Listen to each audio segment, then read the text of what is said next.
নমস্কার, আমি রিপা এবং আপনাদের সবাইকে স্বাগত জানাই রিপা হেলথ টিপসে। আজকে আমরা একটা চমকপ্রদ ও আলোচিত বিষয় নিয়ে কথা বলবো। গর্ভে থাকা সন্তান ছেলে না মেয়ে সেটা কি আগে থেকেই বোঝা যায়? ছেলে না মেয়ে আগে থেকে ইঙ্গিত মেলে?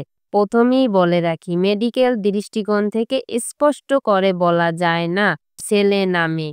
তবে কিছু প্রাচীন ধারণা ও লক্ষণ আছে যেগুলো মানুষ মনে করে একটা ইঙ্গিত দিতে পারে। জনপ্রিয় কিছু লক্ষণ: লোকজন বলে যদি পেট নিচের দিকে ঝুলে থাকে তাহলে ছেলে, আর যদি উপরের দিকে থাকে তাহলে মেয়ে, কিন্তু এটি 100% বৈজ্ঞানিক নয়।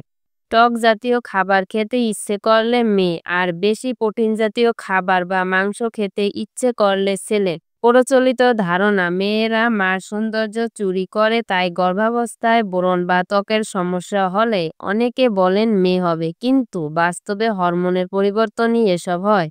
অনেকে বলেন যদি বাচ্চার হার্টবিট মিনিটে 140 বারের বেশি হয় তাহলে মেয়ে, কম হলে ছেলে। এই ধারণারও কোনো বৈজ্ঞানিক ভিত্তি নেই। প্রিয় দর্শক, এসব লক্ষণ মজার হলেও এগুলোর ওপর নির্ভর করে সিদ্ধান্ত নেওয়া ঠিক না।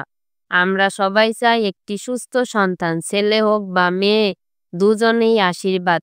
সন্তান হোক সুস্থ, সেটাই সবচেয়ে বড় চাওয়া। আপনাদের যদি এই ভিডিওটা ভালো লাগে তাহলে লাইক দিন, শেয়ার করুন আর সাবস্ক্রাইব করতে ভুলবেন না। কমেন্টে জানিয়ে দিন আপনার গর্ভাবস্থায় কি কি লক্ষণ অনুভব করছিলেন। ধন্যবাদ সবাইকে।